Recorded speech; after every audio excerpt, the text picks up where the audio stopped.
ओंकारेश्वर में आदि गुरु शंकराचार्य जी की 108 फीट ऊंची मूर्ति स्थापित होने जा रही है। साथ ही संग्रहालय, अद्वैत विश्वविद्यालय भी बनाया जाना है। इसके लिए प्रदेश के मुख्यमंत्री शिवराज सिंह चौहान द्वारा नर्मदा परिक्रमा के दौरान घोषणा की गई थी। उसी को मूर्त रूप देने के लिए प्रोजेक्ट बनाया गया, जिसका काम तेजी से चालू हो गया है। नर्मदा नदी पर पुल बनाया गया है, उसके द्वारा वाहनों को ओंकार पर्वत पर ले जाया जाकर पर्वत को काटकर रोड बनाए जाने का काम चल रहा है। इसी के मद्देनजर संत समाज और नागरिकों ने कुछ मामले में विरोध प्रकट किया। संत महात्माओं का कहना है कि प्रोजेक्ट के लिए उनसे राय नहीं ली गई। मध्य प्रदेश शासन के संस्कृति विभाग सहायक संचालक संस्कृति व प्रभारी अधिकारी आचार्य शंकर सांस्कृतिक एकता न्यास के डॉक्टर शैलेंद्र मिश्र ने पूरे प्रोजेक्ट को समझाया, विस्तार पूर्वक सबको बताया। उसके बाद यह आश्वासन दिया कि संतों की भावना और नागरिकों की भावना को मुख्यमंत्री तक पहुंचा दिया जाएगा और बड़े वाहनों का प्रवेश निषेध कर दिया जाएगा। वाहन अभय घाट तक आएंगे। उसके बाद बैटरी चालित छोटे वाहनों से दर्शनार्थी आदि शंकराचार्य की मूर्ति और गार्डन तक जा सकेंगे। आवास नहीं बनाए जाएंगे। आने वाले लोगों के रुकने की कोई व्यवस्था नहीं रहेगी। किसी भी प्रकार का प्रदूषण नहीं होगा। विभाग द्वारा जितने पेड़ काटे जा रहे हैं उससे ज्यादा पेड़ लगाए जाएंगे। जो है वो जब पेट्रोल डीजल वाले कोई वाहन जा ही नहीं रहे हैं ऊपर, तो जो लोग आएंगे उनको स्टे कराना है, सामने बिठाना है, कोई चीज़ बतानी है। और बैटरी ऑपरेटेड वाहन कहाँ रखोगे अल्टीमेटली आप? वो तो खड़े करना पड़ेंगे ना। 17.5 एकड़ का ऐसा कोई प्लान नहीं है आपका? काय का? पार्किंग का? डीजल पेट्रोल के वाहन की कोई पार्किंग व्यवस्था मानदाता पर्वत पर नहीं होगी। वो तो नहीं होगी। हाँ, बाकी बैटरी ऑपरेटेड वाहन तो खड़े होंगे। वो खड़े होंगे तो उसके लिए पार्किंग स्थल का एरिया, पार्किंग स्थल तो नियत करना पड़ेगा। कितना एरिया दिया होगा? 11 एकड़ के आसपास, 11 हेक्टेयर के आसपास। उसमें कुछ कम किया जा सकता है, क्योंकि वाहन तो आएंगे और जाएंगे, वहाँ रुकना तो है नहीं उनको। जो वाहन हम न्यास जो अपने वाहन प्रोवाइड कराएगा वो तो अल्टीमेटली वाहन खड़ाने करने पड़ेंगे ना वहीं पे भाई हमको।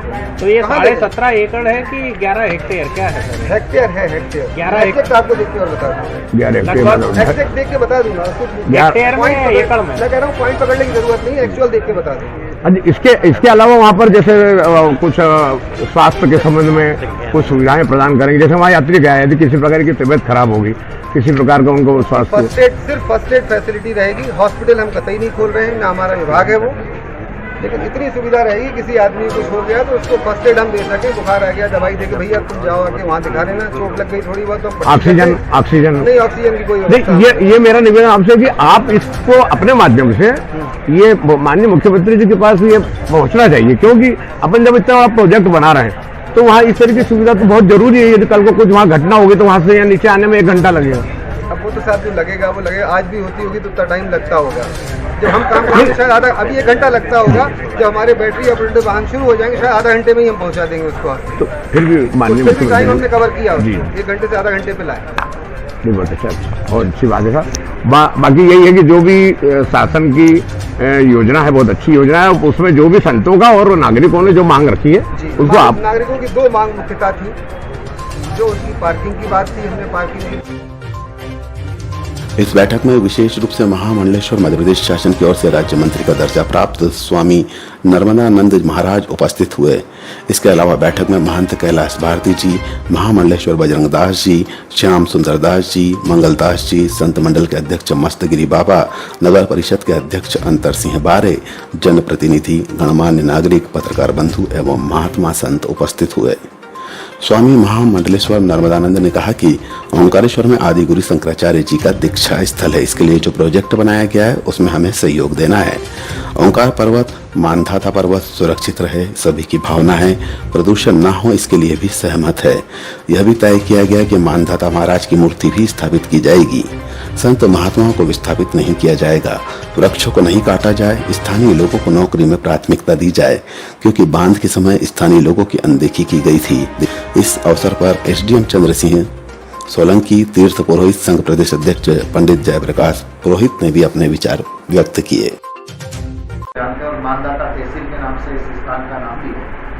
तो एक मैंने सजेशन भी दिया मिश्रा जी को कि ज़्यादा बड़ी नहीं हो तो एक जिस इंसान की प्रतिमा होती है उस समय, जिस समय मानदाता हुए उस समय 7 फीट की प्रतिमा हुआ करती, व्यक्ति हुआ करते, तो 7 फीट की प्रतिमा मानदाता की हो, जहाँ आदि गुरु शंकराचार्य भगवान के विग्रह की तरफ हम जब प्रवेश करेंगे तो प्रथम जो है मानदाता की एक प्रतिमा हो।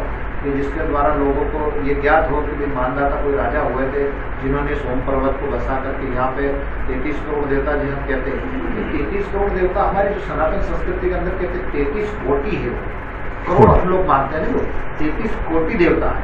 कोटि मतलब कोटि प्रकार गौ माता के अंदर गौमूत्र के अंदर धन्वंतरी भगवान है, गोबर के अंदर जो है अपने लक्ष्मी जी को निवास करते हैं, भगवान गौ माता के कंठ में शिव जी निवास करते हैं। तो गौ माता को हम जब यदि कुछ भी खिलाते हैं तो वो कंठ में जा करके किसी भी प्रकार का प्रदूषण गौमूत्र के अंदर नहीं आता है। यदि कोई छोटा मोटा पॉइजन भी होता है गौ माता की, इस प्रकार से जैसे गौ माता के अंदर 33 कोटि। ओंकारेश्वर से राकेश पुरोहित की रिपोर्ट।